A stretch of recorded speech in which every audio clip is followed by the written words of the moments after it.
घूंघट पार्ट 2। पिछले अंक में हमने देखा कि देविका अपने ससुराल में हर गलत बात का विरोध करती, तो उसकी वजह से देविका पर उसके ससुराल वाले बहुत अत्याचार करने लगे। एक दिन देविका ने सचिन से कहा, सचिन, मैं तुम्हारे घर में नहीं रह सकती, तुम मुझे आज ही मेरे घर शहर भेज दो, मैं अपने मम्मी पापा के पास रहूंगी।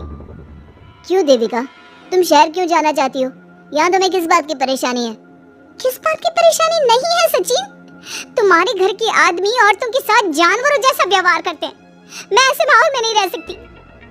देखो देविका, तुम्हें यहीं रहना होगा, तुम्हारी शादी मुझसे हो गई है, अब मैं तुम्हारा पति हूँ और यही तुम्हारा घर है।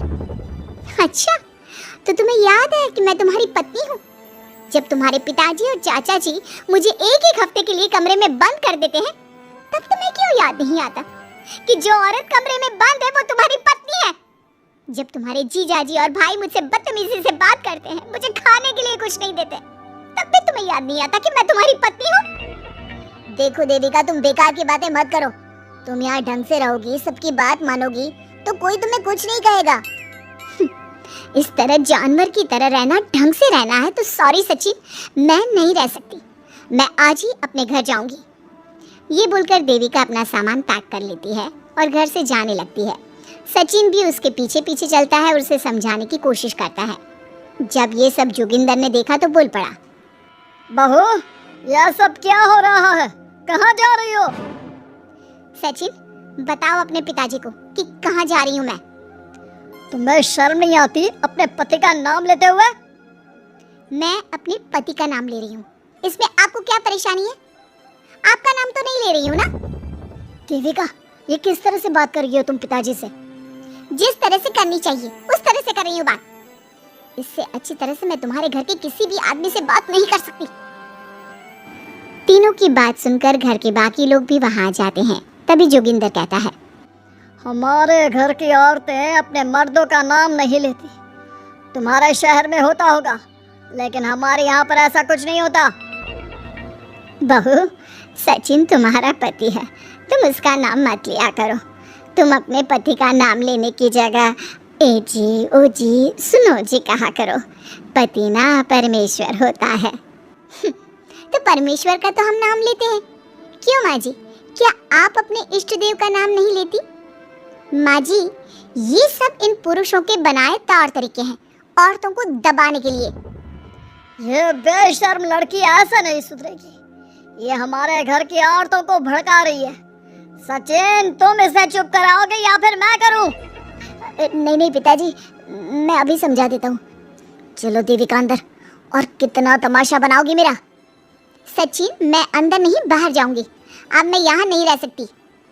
देविका की बात सुनकर महेंद्र कहता है, भाई साहब, ये लड़की इस घर से और गांव से बाहर ना जानी चाहिए, नहीं तो हमारे घर और गांव की औरतें भी ऐसी ही हरकतें करेंगी, वो भी मर्दों के खिलाफ बगावत करेंगी। और मैं भी देखती हूँ कि मुझे घर से बाहर जाने से कौन रोकता है।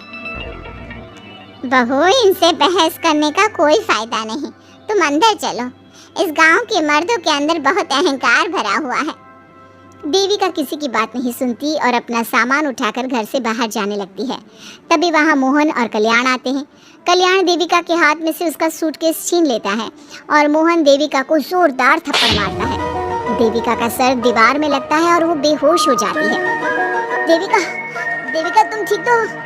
भैया, आपकी हिम्मत कैसे हुई मेरी पत्नी पर हाथ उठाने की? सचिन, तुम जल्दी से देविका भाभी को अंदर कमरे में ले जाओ, मैं अभी वैद्य जी को लेकर आती हूँ। वीना जल्दी से वैद्य जी को लेकर आती है। वैद्य जी थोड़ी देर तक देविका की जांच करते हैं और कहते हैं, मुबारक हो आप सबको, आपकी बहू माँ बनने वाली है। अभी तो मैं आपको दवाई दे देता हूँ, लेकिन आगे इनके इलाज के लिए आपको दाई अम्मा को बुलाना होगा। ये बात सुनकर घर के सभी लोग खुश होते हैं। देविका को जब होश आता है, उसे ये बात पता चलती है तो वो बहुत खुश होती है। वो सबसे कहती है, मैं अपने बच्चे को यहाँ नहीं रख सकती। क्यों बहू, क्या हुआ? अब तुम ये सब बातें मत सोचो, तुम्हें आराम करना चाहिए। नहीं माँ जी, आप नहीं समझ रही। अगर मेरा बेटा हुआ तो इस घर के मर्दों की तरह अहंकारी और औरतों पर जुल्म करने वाला बनेगा, और अगर मेरी बेटी हुई तो वो जानवरों की तरह जुल्म सहने वाली बनेगी। और दोनों ही अनपढ़ रहेंगी। देविका की बात सुनकर घर की सभी औरतों को पहली बार एहसास हुआ कि वो किस अंधकार वाले समाज में जी रही हैं। लेकिन फिर भी घर की सारी औरतें उसे ही समझाती हैं। बहू देखो, तुम्हारी बात सही है, लेकिन तुम इस हालत में सफर नहीं कर सकती। हाँ बहू, तुम यहीं रहो, अपना और अपने बच्चे का ख्याल रखो। देखो ना देविका भाभी, हमें बिल्कुल भी पढ़ना लिखना नहीं आता, अपना नाम भी नहीं लिख पाते, तो आप मुझे थोड़ा पढ़ा दीजिए ना। देविका, तुम्हारी बातें सुनकर पहली बार हमें एहसास हुआ है कि कैसे माहौल में हम जी रहे हैं। तुमने हमारे अंदर उम्मीद की नई रोशनी पैदा की है। यहाँ से मत जाओ तुम।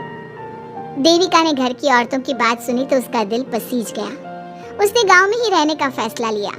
वो अपने घर की औरतों को रोज पढ़ाती, उन्हें अपने अधिकारों के बारे में, देश के बारे में बताती। इसी तरह कई दिन बीत गए और एक दिन सुजाता ने सचिन से कहा, सचिन, देविका की तबीयत ठीक नहीं, तुम जल्दी जाकर दाई अम्मा को बुला लाओ ना। भाभी, दाई अम्मा क्या कर लेंगी? आप किसी डॉक्टर को बुला लो, मेरी तबीयत ठीक नहीं है। देविका, गांव के लोग डॉक्टर पर भरोसा नहीं करते। दाई अम्मा बरसों से ये काम कर रही है, वो तुम्हें ठीक कर देगी। सचिन, तुम्हारे घर वाले अनपढ़ हैं, तुम तो पढ़े लिखे हो ना, देख नहीं रहे मेरी हालत क्या हो रही है। तभी तो बोल रहा हूँ, समय बर्बाद मत करो, मैं अभी आता हूँ। सचिन दाई अम्मा को बुलाकर ले आता है। दाई अम्मा घरेलू नुस्खों से देविका का इलाज तो कर देती है।